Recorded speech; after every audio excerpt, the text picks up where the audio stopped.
आप जो है इस इक्वेशन को इस फंक्शनल को आयलर लाग्रांज इक्वेशन की जो फंक्शनल यूज़ किया था उसके साथ अगर आप इसको कंपेयर कर लें तो यहाँ पे जो f है that is 1 plus y prime square root. अब आयलर लाग्रांज इक्वेशन को आप सबसे पहले राइट कर दें पार्शियल f और partial y minus d by D x partial f और partial y prime equal to 0। अब इसमें जो टर्म्स है ना उनको आप कैलकुलेट करें। पहला टर्म है पार्शियल f और पार्शियल y, तो यहाँ से जो स्टार है इससे आप पार्शियल f और पार्शियल y भी निकालेंगे, पार्शियल f और पार्शियल y प्राइम भी निकाल देंगे और फिर हम इस इक्वेशन में ए में पार्शियल f और पार्शियल y प्राइम और इसी तरह पार्शियल f और पार्शियल y की वैल्यू जो है वो पुट करेंगे हम। तो देखें पार्शियल f और पार्शियल y जब आप करेंगे तो चूंकि ये f जो है ये इंडिपेंडेंट ऑफ y है, इसमें y है ही नहीं, तो पार्शियल f और पार्शियल y जीरो हो जाएगा। अब with respect to y prime आप इसको डिफरेंशिएट कर दें, y प्राइम का फंक्शन है ये, तो ये डिफरेंशिएट होगा तो पार्शियल f और partial y prime power rule सबसे पहले लगेगा 1/2 plus 1 plus y prime minus 1/2 further derivative लोगे तो 2y प्राइम। इस तरह जब आप इसको सिंप्लीफाई करेंगे तो पार्शियल f और partial y prime is equal to y prime और square root 1 plus y prime square आ जाएगा। अब फर्दर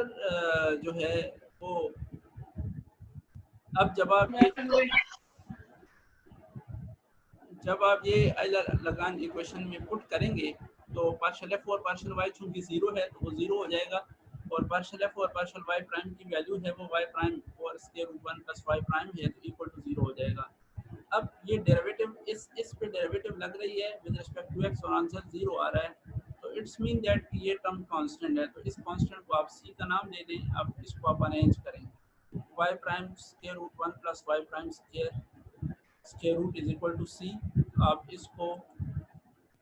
इसको सिंप्लीफाई करें तो यहाँ से क्रॉस मल्टीप्लिकेशन कर दें तो y prime is equal to c into 1 plus y prime square, यहाँ से y prime square is equal to c square plus c square y prime square. Simplify करें यहाँ से y prime square is equal to c square और 1 minus c square, इस constant को भी आप ए स्क्वायर का नाम दे दें। तो चूंकि सी कांस्टेंट है ना, ये भी कांस्टेंट है, इसको आप स्क्वायर का नाम दे दें तो ये y प्राइम आप इसको स्क्वायर रूट ले लेंगे तो y prime is equal to plus minus A, और जब आप इंटीग्रेट करेंगे तो y is equal to plus minus A X plus B and this is the equation of the straight line. तो इट्स मीन दैट के when we extremize या जब हम फंक्शन को एक्सट्रीमाइज करते हैं तो हमें जो वो कर्व ऑब्टेंड होती है जो दो पॉइंट से गुजरती है, जो शॉर्टेस्ट पाथ की कर्व होती है that is a straight line. तो हमने y ऑफ x को एक्चुअल जब हम प्रॉब्लम को सॉल्व करते हैं, जब हम इस फंक्शनल को सॉल्व करते हैं with respect to Euler Lagrange equation तो हमें y मिलता है एंड दैट इज ये कौन सा y होता है, ये वो y है which is the shortest distance between points in a plane. ये y ऑफ x जो है ये शॉर्टेस्ट पाथ शो करता है between two points in a line, तो वो 2 point in on a line, तो वो जो है वो यहाँ से पता चलेगा कि वो कैसे है। तो यहाँ से वो इक्वेशन जो है आपके पास ये स्ट्रेट लाइन की इक्वेशन आई है, तो shortest path between 2 points on a surface is a straight line. तो इसी तरह हमने क्वेश्चंस को सॉल्व करना है। पहले प्रॉब्लम की फार्मूलेशन पहले बहुत ज़रूरी है, पहले प्रॉब्लम को फार्मूलेट करना है, फार्मूलेट करने से इसी तरह का एक फंक्शनल बनेगा और फिर उस फंक्शनल को हमने आयलर लाग्रांज इक्वेशन की मदद से सॉल्व करना है और फिर वहाँ से हमें वो कर्व मिलेगा जिसके करस्पॉन्डिंग मैक्सिमम या मिनिमम वैल्यूज़ जो है वो मिल रही होगी हमें। तो इसी तरह हम अब दूसरी एग्जांपल को देखते हैं। गिवन अब यहाँ पे देखें यहाँ पे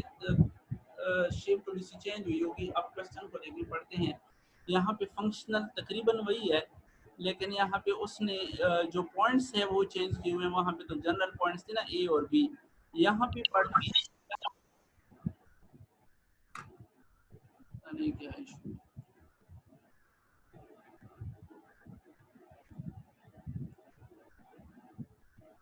यहाँ पे एग्जांपल नंबर 2 देखे, given the geometrical interpretation of a variational problem की ज्योमेट्रिकल इंटरप्रिटेशन दी हुई है। तो पहला केस जो है वो इसका ये है कि if we have a functional, ये फंक्शनल है, I of y of x है, integral from 0 to 1 1 plus y prime square into dx, approach to minimum, approach to minimum with a boundary condition y of 0 equal to 0। Boundary condition क्या है कि जब x की value 0 हो तो वो 0 answer देता है, जब 1 हो तो 1 आंसर देता है। एक्चुअल ये वाले पॉइंट है ना, ये जो यहाँ पे मेंशन है ये इंटीग्रल में, ये पहला पॉइंट 0 0 है और दूसरा पॉइंट 1 1 है, यहाँ से पता चलता है y of 0 equal to 0 and y of 1 is equal to 1। या आप इसको a भी कह सकते हैं, आप इसको a भी कह सकते हैं। यहाँ पे ये जो a है,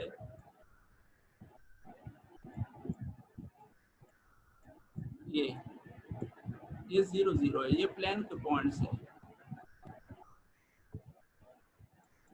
और ये b पॉइंट है और ये 1 1 है। लेकिन चूंकि हम तो x का कोऑर्डिनेट लेते हैं ना, क्योंकि integration with respect to x ले रही हो रही है,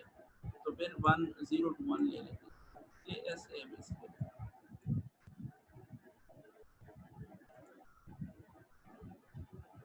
तो y of 0 equal to 0 and y of 1 is equal to 1, solve the parabola, solve the problem for extremal। कहते हैं सॉल्व करें इसको एक्सट्रीमल कर्व के लिए, एक्सट्रीमल कर्व के लिए इस प्रॉब्लम को आप सॉल्व करें।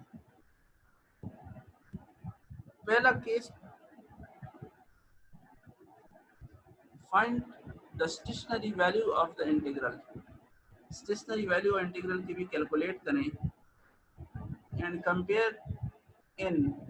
with the value of the integral which are obtained for curve that joining the same endpoints but are different from the extremal। ये कहते हैं कि जो ये दो स्ट्रेट पॉइंट मिल रहे हैं ना, इनकी एक कर्व के अलोंग भी, अभी आप लोगों ने देखें पिछले प्रॉब्लम में देखा कि वो जो शॉर्टेस्ट पाथ है वो स्ट्रेट लाइन बनती है, कि स्ट्रेट लाइन जो बनती है कहते हैं उसकी वैल्यू और एक और कर्व की वैल्यू जो है वो आप कंपेयर करें, दो डिफरेंट एक्सट्रीमल कर्व की जो वैल्यू है वो भी आप कंपेयर करें। तो यहाँ पे देखें सोल्यूशन में आप लोगों को ज़्यादा चीज़ें क्लियर हो जाएगी कि यहाँ पे देखें जो पॉइंट्स गिवन है ना, वो एक गिवन है 0 1 और 1 1, मतलब कि y of y is equal to x is a straight line ये, और दूसरा y is equal to x square, एक और उसने जो कर्व ली हुई है जो इन पॉइंट्स को सेटिस्फाई कर रहा होता है, that is y is equal to x square, y is equal to x square. जो कर्व यहाँ पे बन रही है ना, दो कर्व यहाँ पे बन रहे हैं, एक कर्व जो है वो ये बन रही है, ये स्ट्रेट लाइन बन रही है, दूसरी कर्व जो कि सेम कोऑर्डिनेट्स को सेटिस्फाई कर रहा है लेकिन वो यूं बन रही है ऐसे पैराबोलिक शेप में, y is equal to x square. अब हमने पहले इसकी मदद से भी फंक्शनल को एक्सट्रीमाइज करना है और वैल्यू देखनी है, और इसकी मदद से भी, और फिर इन दोनों की वैल्यूज जो है वो हमने कंपेयर करनी है और देखने हैं कि क्या सीन बनता है।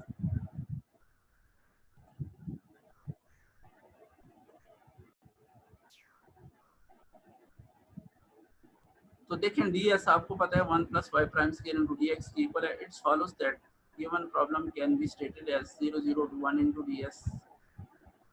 This equation to find the curve of the shortest length through the point 0 0 and 1 1 which is a straight line। पहले हम y is equal to x के रिस्पेक्ट से लेते हैं, पहले केस में हम y को x लेंगे, तो y को जब x ले लिया तो 0 to 1 1 plus y prime into dx, stationary value यहाँ से 0 to 1, अब यहाँ पे y is equal to x है ना, तो y is equal to x है तो y प्राइम क्या हो जाएगा, वो 1 हो जाएगा, क्योंकि हमने ये कर्व ली हुई है पहले y is equal to x, तो y is equal to x, so y prime is equal to 1 1 plus 1 square root 0 to 1, integrate करें तो स्टेशनरी वैल्यू आपके पास square root 2 आ जाएगी। अच्छा, अब for the value of the integral which are क्या लिखा हुआ है पता नहीं, which are different या distinct क्या है, which are distinct from the curve that join the same endpoint and different from the extremal। कहते हैं कि अब हम वो वैल्यू फाइंड आउट करते हैं जिनमें इंटीग्रल की वो वैल्यू फाइंड आउट करते हैं, मतलब यहाँ पे ये स्टेशनरी वैल्यूज जो आपने कैलकुलेट की है that is corresponding to this curve y is equal to x. अब हम एंड पॉइंट सेम है 0 to 1, लेकिन अब हम कर्व जो ले रहे होंगे ना वो y is equal to x square लेंगे, तो यहाँ पे y प्राइम क्या आ जाएगा, वो 2x आ जाएगा। यहाँ पे y प्राइम 1 आया था ना, वहाँ पे y प्राइम 2x आ जाएगा। तो देखें y prime is equal to 2x, वो वैल्यू पुट करें 1 plus y prime square root, तो y prime 1 plus 2x square 1 plus 4x square हो जाएगा। आप जो है ये सिंप्लीफाई करें, सिंप्लीफाई करने के बाद देखें ना ये वैल्यू पुट करें, सारा सिंप्लीफाई करें, अपर लिमिट लोअर लिमिट लगा लें, ये इंटीग्रल की वैल्यू आ जाएगी, ये वो स्टेशनरी वैल्यू आ जाएगी, आई आ जाएगी, ये भी आई ही है, ये भी आई है। तो ये आई स्क्वायर रूट 2, इधर भी आई जो है आपके पास जो वैल्यू आ रही है वो ये आ जाएगी। और डेफिनेटली ये जो वैल्यू है that this is greater than square root 2। तो आपने देखा कि which shows that square root 2 is the stationary value if we take any other curve, its value always greater than square root 2। मतलब ये है कि जैसे हमने पहले प्रॉब्लम में बताया कि स्ट्रेट लाइन के अलोंग, यानी मतलब शॉर्टेस्ट पाथ, जिस एक्सट्रीमली शॉर्टेस्ट पाथ जो है वो स्ट्रेट लाइन है, तो स्टेशनरी वैल्यू आपके पास स्क्वायर रूट 2 आई। तो अगर आप किसी और कर्व के अलोंग वो वैल्यू निकालेंगे जो अदर देन स्ट्रेट लाइन हो फॉर द सेम प्रॉब्लम, यानी मतलब जो ज्योमेट्रिक प्रॉब्लम है, अगर आप उसके लिए स्ट्रेट लाइन के अलावा किसी और कर्व के अलोंग वो वैल्यूज निकालेंगे तो वो value greater than square root 2, मतलब वो स्ट्रेट पॉइंट के स्ट्रेट लाइन के अलोंग जो वैल्यू होगी उससे वो बड़ी आएगी। मतलब शॉर्टेस्ट पाथ जो है वो स्ट्रेट लाइन ही है।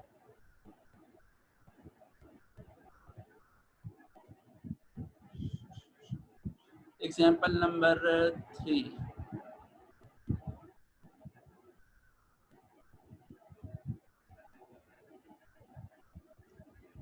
Example number 3, find the equation of the path in space down which a particle will fall from one point to another in shortest possible time। अब ये वो ब्रेकिस्टोन प्रॉब्लम है, इसमें भी हमने फंक्शनल को डिफाइन किया था, फार्मूलेट किया था। ये वो एग्जांपल नंबर 2 है, पहले वाला एग्जांपल नंबर 2, या अभी जो किया ये वाला नहीं जो कल किया था। तो कल वाला एग्जांपल नंबर 2, उसके थ्रू आप सबसे पहले प्रॉब्लम को फार्मूलेट करेंगे। ये देखिए ये सारी चीज़ें वही लिखी हुई है, यहाँ तक हमने वो प्रॉब्लम फार्मूलेट किया था। ये ये हमारा वो आई ऑफ एक्स है, ठीक है। ये यहाँ तक वो एग्जांपल नंबर 2 ही है, जो t is equal to 1 over square root 2 d a to b 1 plus y prime square root और स्क्वायर रूट वाई। तो यहाँ तक आप वो कल वाला एग्जांपल नंबर 2 लिख लेंगे। उसके बाद we want to calculate extremal curve through A and B, it must satisfy the Euler Lagrange equation. कल हमने आयलर लाग्रांज इक्वेशन के केसेस किए थे, और जो पहला केस था वो था इंडिपेंडेंट ऑफ एक्स। तो इंडिपेंडेंट ऑफ एक्स जो आयलर लाग्रांज इक्वेशन का केस किया था हमने, वहां से हमारे पास F minus Y prime partial F और partial Y prime is equal to ए ये आया था।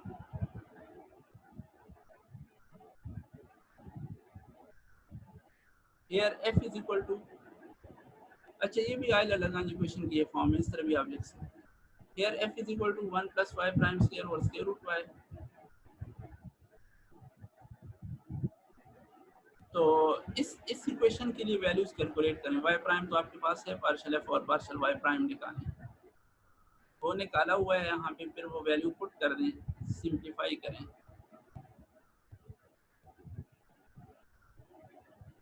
सिंप्लीफिकेशन से ये इक्वेशन बन जाएगी Y prime is equal to 1 plus A square Y whole square. अब taking square root A square Y is equal to sine square theta over 2 और Y is equal to 1 over A square sine square theta by 2।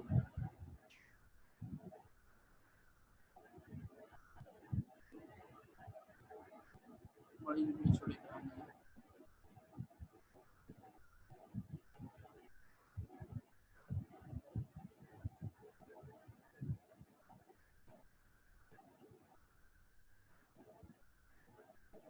Late करें square root तो 1 के let करें इसको A square Y equal to sine square theta को let करें वो यहाँ पे पुट करें तो y क्या आ जाएगा 1 over A square sine square theta by 2 वो यहाँ पे पुट करें तो y प्राइम क्या बन जाएगा y प्राइम को वो डी वाई स्क्वायर है d y equal to 1 over square value put करें यहाँ पे वैल्यू पुट करेंगे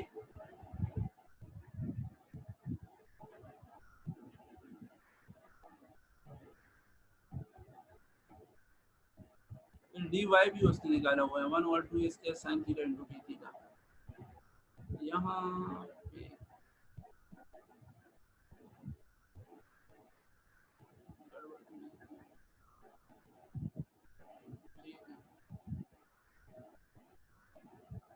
वाई प्राइम जो है वो क्या बन जाएगा 1 minus sine square theta by 2 sine square theta by 2 तो D Y by D X चाहिए तो sine theta by 2 cos theta by 2 अब डी वाई डी एक्स क्या हो जाएगा जी जैनब बोले जैनब एक मिनट मैं अनम्यूट कर जी बोलो सर ये इक्वेशन बी कैसे लिखी है ये इक्वेशन कैसे लिखी है इक्वेशन बी जो है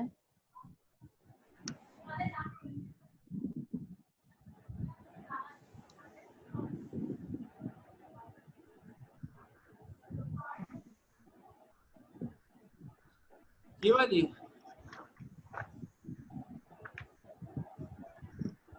सर इक्वेशन बी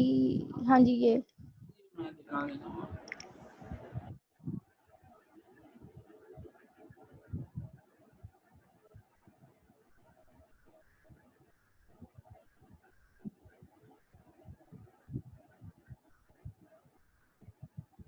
ये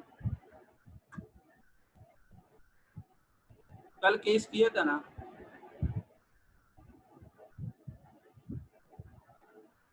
इंडिपेंडेंट ऑफ एक्स के लिए कल केस किया था ना हमने आप सुन रही है जैनब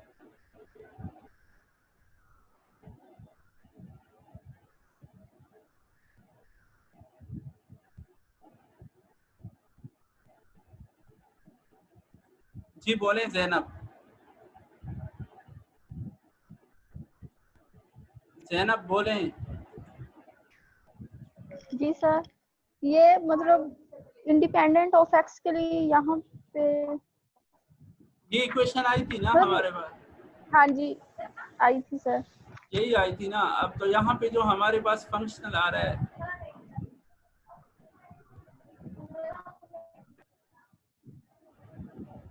जो एफ आ रहा है यहाँ पे जी इधर है अच्छा वो एक्स पे डिपेंडेंट नहीं है ये जो आ रहा है सही हो गया सर ठीक है आगे सही यस सर आगे कर लेंगे सिंप्लीफाई आगे कर लें यहाँ से दो वैल्यूज आपके पास एक एक्स आ जाएगा और वाई और ये equation a and b are parametric curve of cycloid cycloid की डेफिनेशन मैं कर देता हूँ the constant a and b are determinant from the point are initial conditions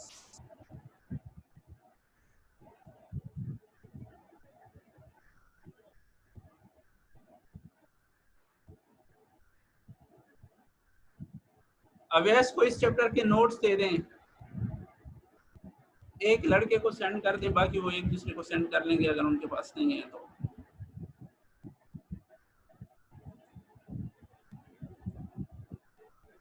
cycloid क्या होता है साइक्लाइड चने बस करते हैं नेक्स्ट क्लास में पढ़ेंगे